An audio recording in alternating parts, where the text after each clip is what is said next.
On va commencer au verset 6.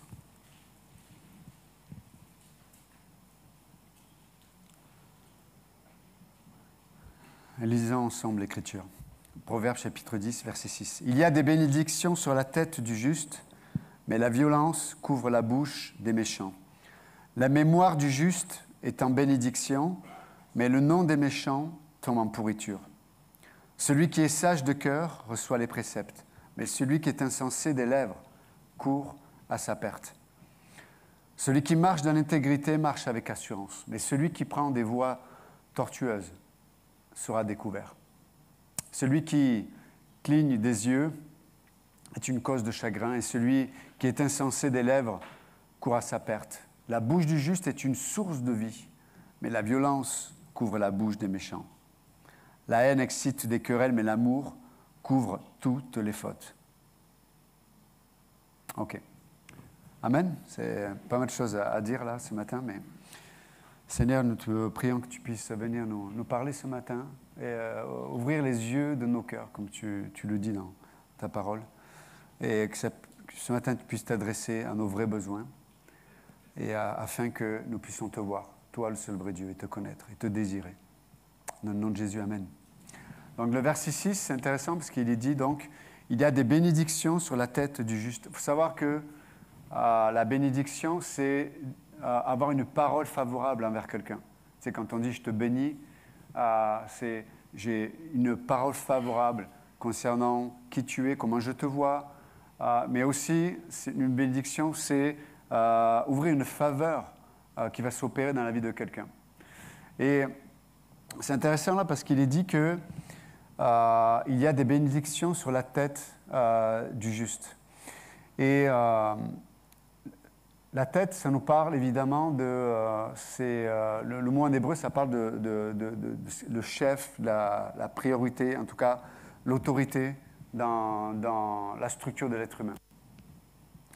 Si on te coupe la tête, hein, même si tout le reste va bien, qu'est-ce qui va se passer?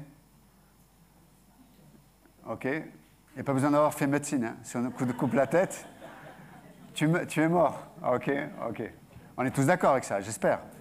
Hein, si vous n'êtes pas d'accord, on peut discuter après, mais il y en a qui ont essayé.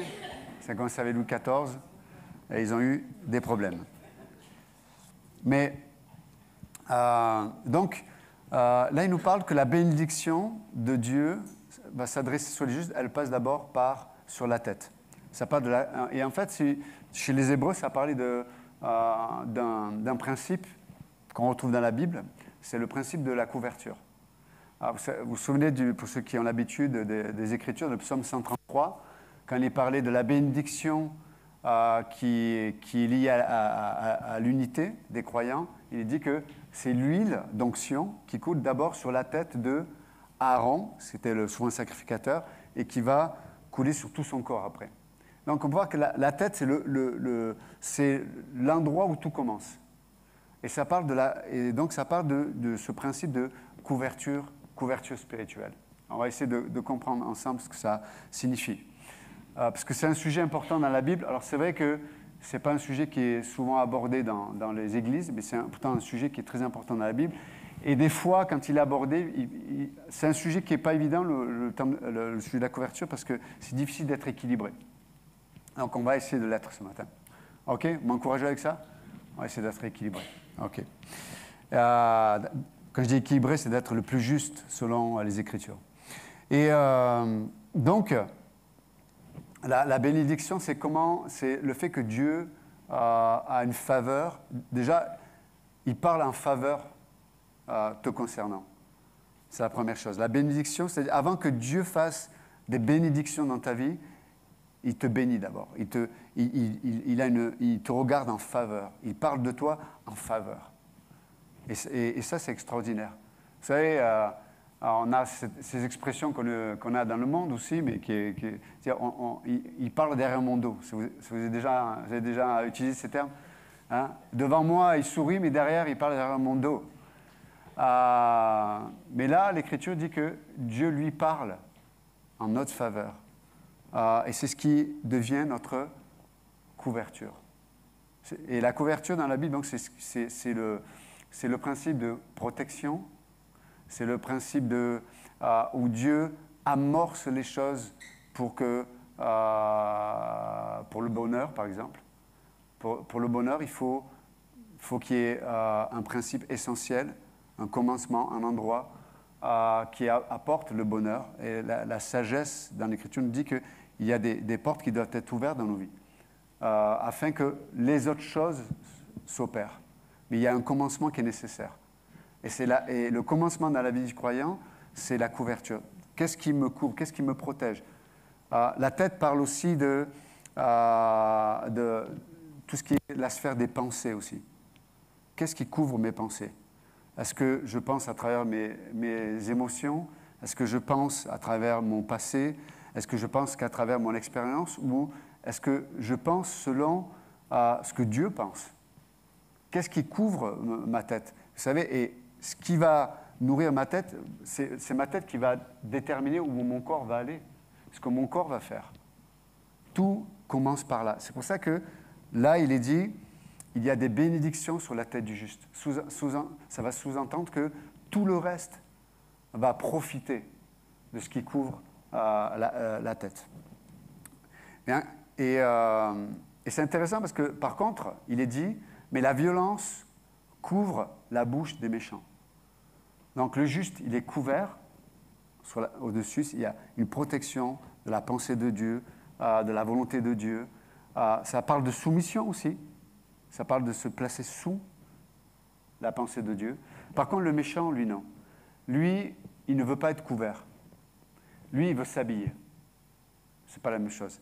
Et c'est intéressant, dans la Bible, le fait de se couvrir ou de s'habiller, ça parle de l'identité, en fait. C'est un parallèle de l'identité. Donc la Bible dit que le juste, lui, pour bien s'habiller, d'abord, il se laisse couvrir par Dieu. Il se met sous la protection de Dieu, sous la pensée de Dieu. Et c'est comme ça qu'il va savoir comment avoir une bonne identité. Par contre, le méchant, lui, il ne veut pas se laisser couvrir. La Bible dit quoi? Mais la violence couvre la bouche des méchants. L'identité du méchant, de celui qui ne veut pas se soumettre à la pensée de Dieu, au caractère de Dieu, à la pensée de Dieu, au plan de Dieu, lui, il va s'habiller, il va se donner une identité, et cette identité fait qu'il va devoir découvrir les autres, rendre nus les autres. La violence couvre la bouche du méchant. On va attaquer le caractère des gens, on va salir la renommée de quelqu'un, on va... Par des fois des insinuations ou par répétition, on va détruire l'identité des autres. Mais tu es nul, tu es comme ta mère, comme ton père. Tu es bon à rien. Mais regarde, tu es comme ceci. Et le méchant se couvre, il se donne une identité, il s'habille en détruisant, en salissant les habits des autres, l'identité des autres. C'est ce que fait le méchant. C'est ce que dit la Bible.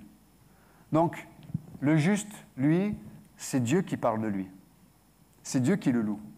Le méchant, lui, va se louer, il va s'élever lui-même en rabaissant les autres. En rabaissant les autres. Vous savez, on peut rabaisser les autres en ayant charisme, en ayant une façon de penser ou de communiquer qui fait que tu as toujours le dernier mot. Mais aussi, tu peux rabaisser les autres en jouant sur les émotions et en disant, mais si tu ne fais pas ce que j'attends de toi, je vais partir, je vais divorcer, je vais arrêter, ça suffit. Il y a plein de façons. Il y a plein de façons d'exprimer une forme de violence. Donc vous avez compris le principe. Le juste, c'est celui qui se laisse couvrir par Dieu. On commence à penser avec Dieu. Des fois, mes émotions vont aller à l'encontre de ce que Dieu pense. Qu'est-ce que je vais écouter? Des fois, les situations vont me faire paniquer, un peu comme les disciples qui sont dans la barque. Il y a l'eau qui rentre. Ils sont là et à un moment donné, ils sont en colère contre Dieu, contre Jésus. Il dit, mais toi, tu dors, tu fais rien. Et Jésus dit, mais incrédule que vous êtes. Ouais, Jésus, il y allait fort quand même. Gens de peu de foi, c'est ce qu'il dit. Mais Et là, il va arrêter la tempête. Mais combien de fois, certains d'entre nous, on est paniqués parce qu'on ne se place pas sous cette couverture. Et du coup, quand tu ne te places pas sous la couverture de Dieu, tu es nu. Et quand tu es nu, tu es rempli de phobie, tu es rempli de crainte, tu es rempli de honte, tu es rempli de culpabilité. Et tu peux tourner dans tous les sens que tu veux ta vie. Tu peux essayer d'organiser ta vie différemment, de trouver des... si tu dis, mon problème, c'est que j'ai trop de poids, donc je fais un régime, tu fais un régime, mais ça ne changera pas que peut-être ton identité, ce n'est pas une question juste de poids, même si, entre guillemets, c'est bien d'être en bonne santé. Hein. Vous voyez ce que je veux dire? Mais des fois, on veut changer l'apparence, on veut changer notre organisation de vie, mais peut-être que notre problème, c'est un problème d'humilité peut-être.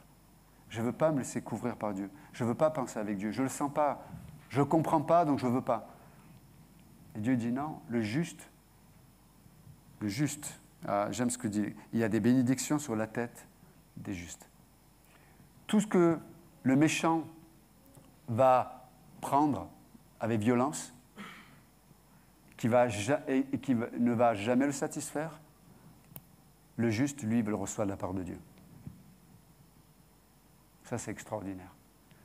Combien d'entre nous, on se prive de toutes les bénédictions de Dieu des fois, parce qu'on ne veut pas se placer sous la couverture. Non, mais je suis nu.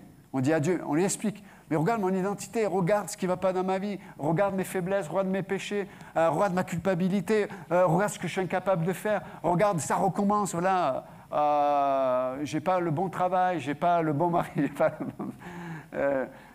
les bons enfants, etc. On peut, ok. Et Dieu dit, mais au lieu de regarder ta nudité, laisse-moi te couvrir.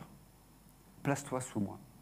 Et alors qu'on le fait, tu vas voir, je vais pouvoir me saisir des habits que Dieu me propose. Vous savez, dans Zacharie, chapitre 3, l'Écriture nous parle de ce principe. Elle parle du souverain sacrificateur, donc c'est chez les Juifs, à l'époque de l'Ancien Testament, le souverain sacrificateur, c'est celui qui représentait tout le peuple devant Dieu. Et dans Zacharie chapitre 3, ce souverain sacrificateur, qui s'appelle Josué, est placé devant un tribunal.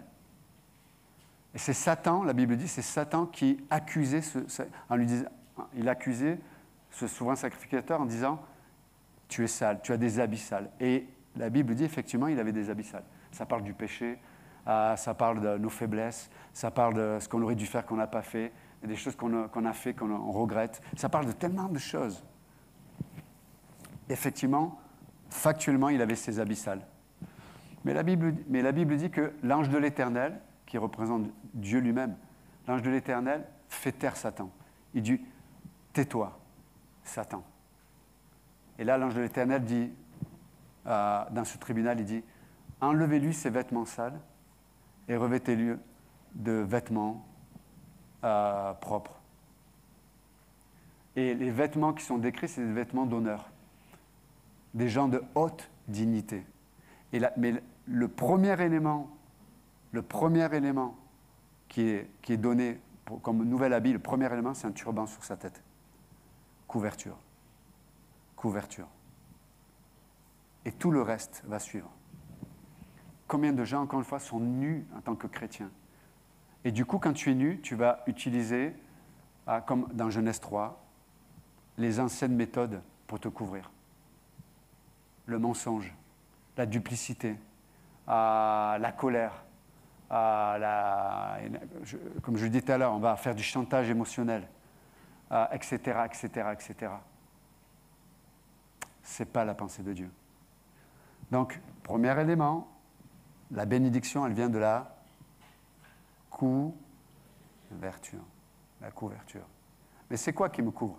La Bible dit que, la Bible, la parole de Dieu, c'est la première couverture. Deuxièmement, c'est l'Église locale, où Dieu vous appelle, peu importe que ce soit ici ou ailleurs, l'Église locale. Les autorités dans vos vies. Dans une famille, c'est le mari qui est la couverture aussi, etc., etc. Il y a plein de couvertures que Dieu propose. Quand je parlais d'équilibre tout à l'heure, si vous avez un rôle de couverture, un rôle d'autorité, etc., la Bible dit qu'une autorité, selon la Bible, une autorité, c'est quelqu'un qui donne sa vie. L'autorité, ce n'est pas quelqu'un qui prend autorité sur les gens. C'est quelqu'un qui s'offre et les gens reconnaissent l'autorité que la personne a. Et ils vont se placer sous cette autorité. Parce que si tu as une autorité mais que tu utilises mal ce principe d'autorité, vous savez ce que ça va produire? La rébellion. La rébellion. Des fois, je vois des fois, en tant que parent, c'est pas facile, mais des fois, j'entends des parents qui se plaignent de la rébellion de leurs enfants. Mais il faut voir comment ils traitent leurs enfants aussi. Ils prennent soin d'eux, hein, mais leur relation avec les enfants, c'est constamment que de l'obligation. Encore une fois, j'ai donné l'exemple il y a quelques semaines. Quand ils sont petits, en grande partie, on leur dit ce qu'ils doivent faire. Mais la mesure d'autorité qu'on impose dans la vie d'un enfant doit être la mesure d'amour et d'investissement que tu dois donner. Ça doit aller à la même mesure. Donc, si tu exiges beaucoup, si tu exprimes ton autorité de façon importante, sois sûr d'aimer, d'investir, d'écouter aussi. Même si des fois, ce n'est pas trop intéressant. Des fois, avec un enfant, il discute pipi, caca, bon, ok. Mais au-delà du sujet, c'est qu'on est présent, on est là. Et des fois, il y a des enfants qui sont en pleine rébellion parce qu'on les traite à 12, 10, 12, 13, 14, 15 ans comme s'ils avaient 4-5 ans. Ça ne marche pas, les amis. Vous allez créer des rebelles. Vous allez dire, il a le problème. Non, c'est toi le problème. Tu es le pompier pyromane. Ah, ok. Beaucoup de gens aujourd'hui, et peut-être moi, sans me rendre compte, on peut être des pompiers pyromanes. Donc moi, des fois, j'ai des gens qui viennent dans mon bureau, pasteur, il y a ça comme problème avec ma femme, avec mes enfants. Et tu écoutes, et quand tu connais la situation, tu te dis, mais si tu pouvais arrêter d'allumer avec des allumettes et de mettre le feu dans toutes ces situations, peut-être que les choses vont se calmeraient. Donc, c'est tellement important de comprendre ça. Mais pour revenir à notre sujet, la première chose que le sacrificateur va recevoir, c'est un turban, une couverture. C'est ce que Dieu veut. Donc peut-être un problème d'identité qui produit des habitudes, qui produit des addictions, qui produit des phobies. Souvent, nous, on est préoccupés, occupés, c'est de régler ces problèmes-là. Dieu dit, laisse-moi te couvrir. Laisse-moi te couvrir. Laisse-moi imposer mon cœur, ma pensée, mon amour, comme on l'a entendu de la part de Philippe. Soumets-toi. Ouais, mais regarde les faits, tais-toi. Arrête de commenter les faits. Place-toi sous moi. Et vous savez, quand on prend l'habitude, quand tu changes d'habitude, c'est un cercle vertueux. Ça va nourrir ça va amener d'autres comportements, d'autres habitudes. Mais ça commence par qu'est-ce qui te couvre? Qu'est-ce qui couvre tes pensées? Qu'est-ce qui couvre tes émotions? Qu'est-ce qui couvre ton cœur, ta vie, tes décisions? Il y a des bénédictions extraordinaires que Dieu veut nous donner. Ok, après il continue. Et vous êtes avec moi toujours? Ah, ok. Je vous fais réfléchir ce matin. La mémoire du juste est en bénédiction, mais le nom des méchants tombe en pourriture. Donc là, c'est simple. Hein. Le texte parle de lui-même. C'est quel souvenir tu vas laisser vis-à-vis des gens qui t'entourent, dans ta famille, à ton travail. C'est quoi? Quand les gens pensent à toi, ils pensent. Vous savez, des fois, quand je vais dans des obsèques, des enterrements, les gens ils font une éloge du mort, quoi.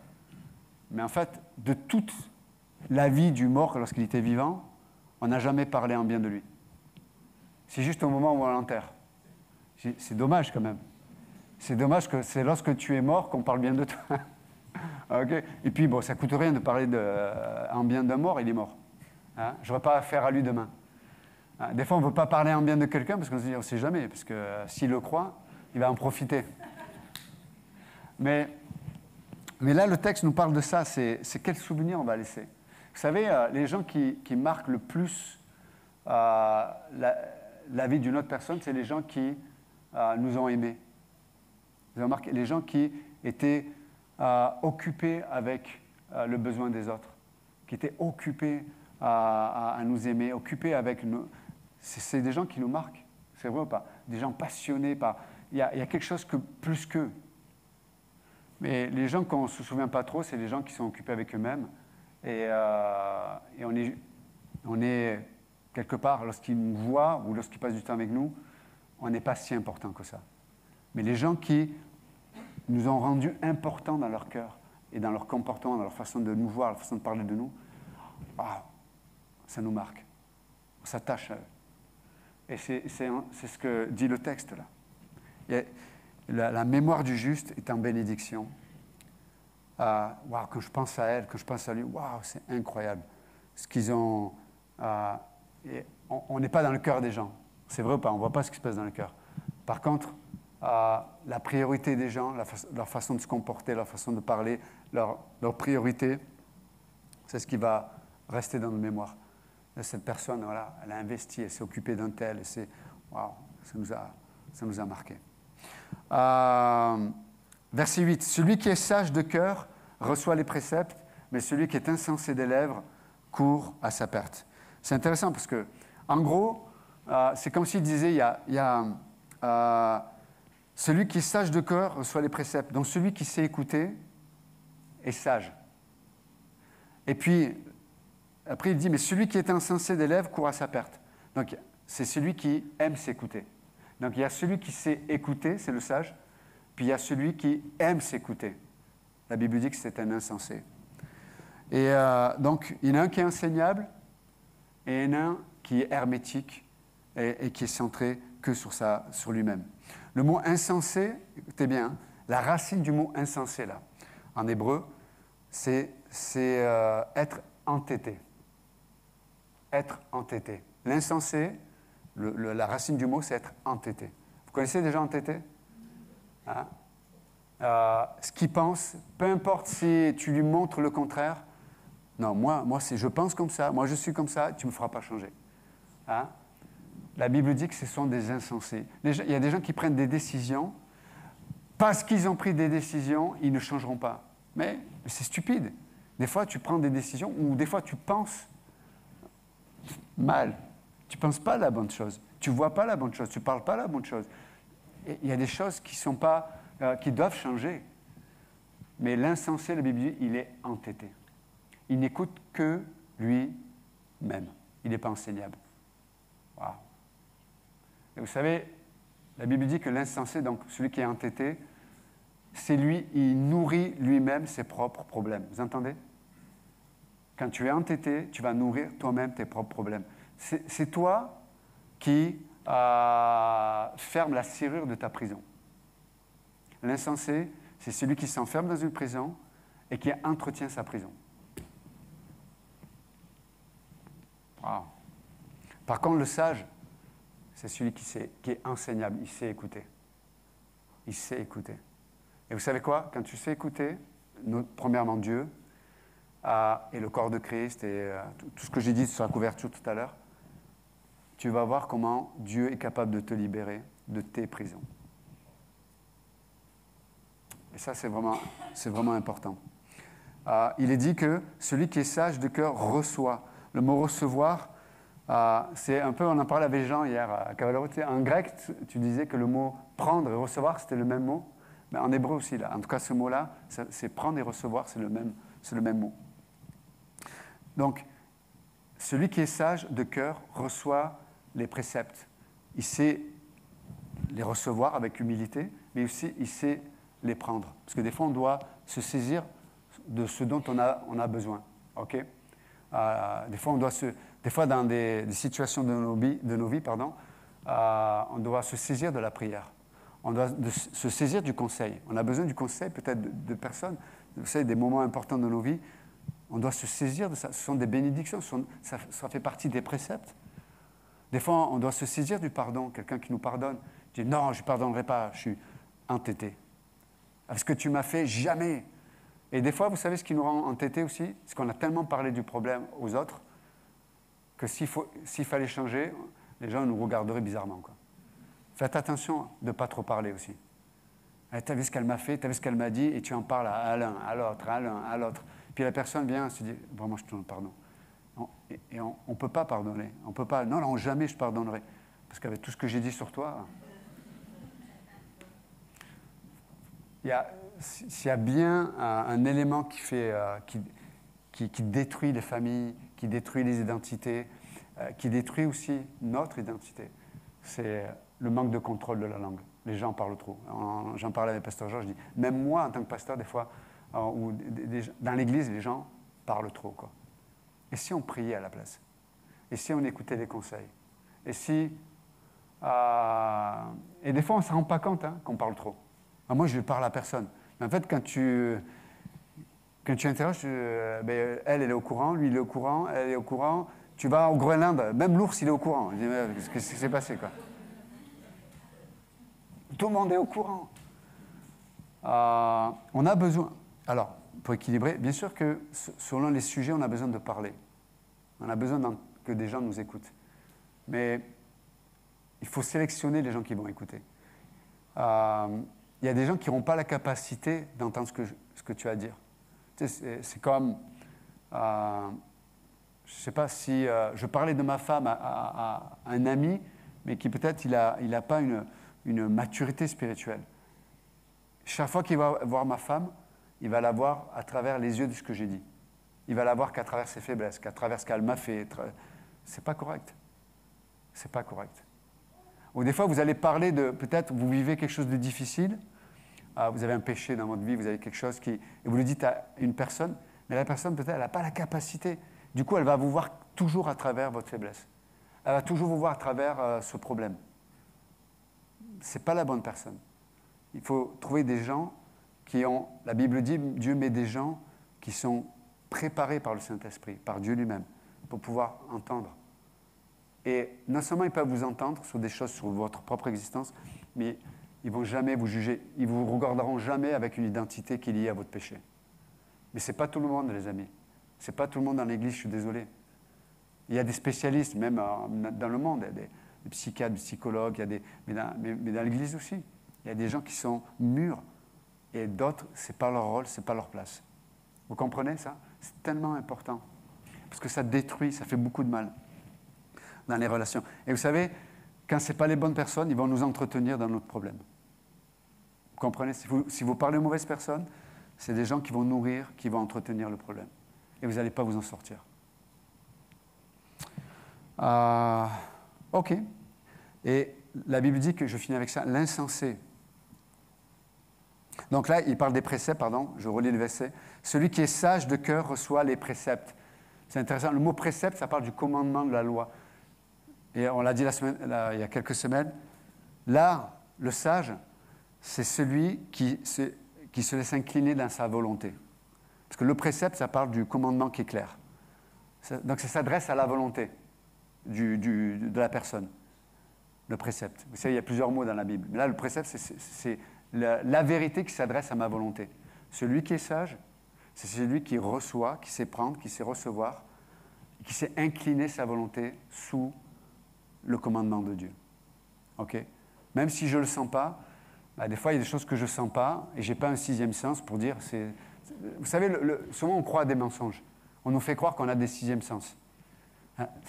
J'ai une intuition, je sens que... Non, tu sens, mais tu ne sens pas bon. Ça, c'est sûr. Et si toutes les personnes qui pensaient que leur sixième sens, leur intuition était bonne, était vraie, ça se saurait, non? Le monde irait beaucoup mieux, non?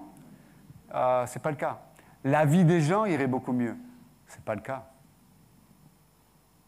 Par contre, le précepte, lui, la pensée de Dieu, le commandement de Dieu, lui, il a passé les siècles. Il a été éprouvé, lui. Et il tient la route, même en 2024.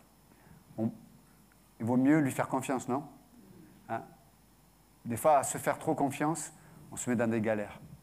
Les gens qui attrapent, qui vont s'attacher dans des relations d'âme, ils vont être esclaves de cette relation. Ils ne pourront plus... Écoutez bien, il y a des jeunes gens là. Vous fréquentez des gens. Vous liez votre âme à des gens, à une femme, à un homme, un jeune homme, etc. vous allez être esclave de ça toute votre vie. Vous ne pourrez pas vous en libérer.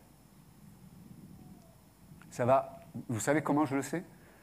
J'entends tellement de gens qui sont esclaves, qui sont littéralement, ils vivent dans des obsessions. Des obsessions, dans leurs rêves, dans leurs pensées. C'est toujours là, toujours là, toujours là, toujours là, toujours là.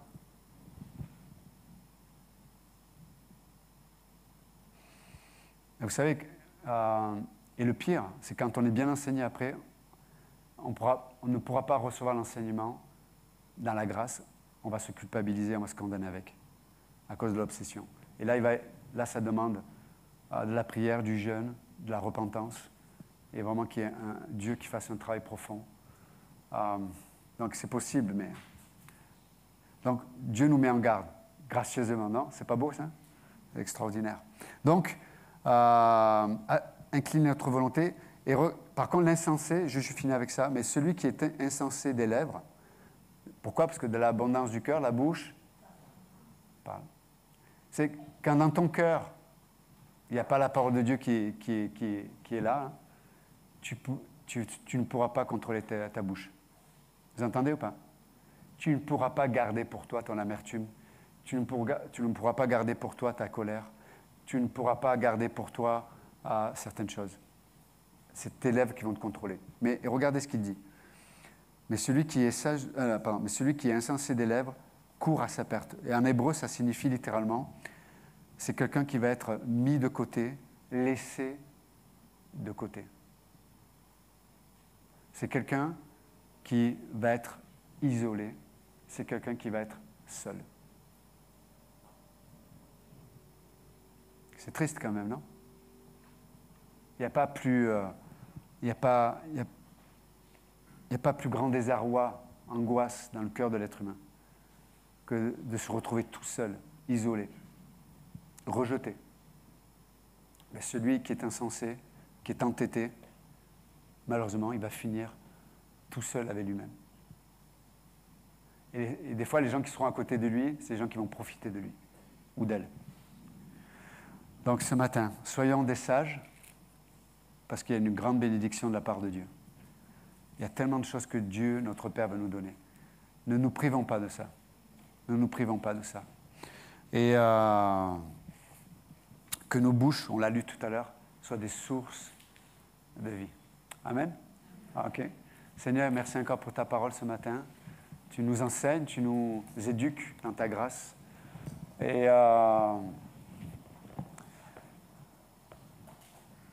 tu nous prépares gracieusement parce que la vie, ce n'est pas une vie de Hollywood ou de bisounours. Il y a des situations douloureuses. Il y a de vraies conséquences. Il y a des désarrois. Il y a des vies brisées. Il y a des souffrances, des maladies même qui, malheureusement, sont des conséquences, des fois, qui font tant de mal. Seigneur, nous reconnaissons dans ta parole, tu me dis que tu es ce Dieu qui veut bénir. Tu es ce Dieu qui veut amener le vrai bonheur, la vraie plénitude.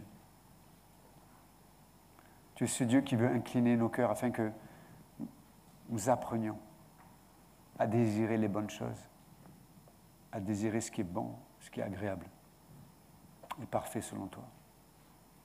Merci Seigneur.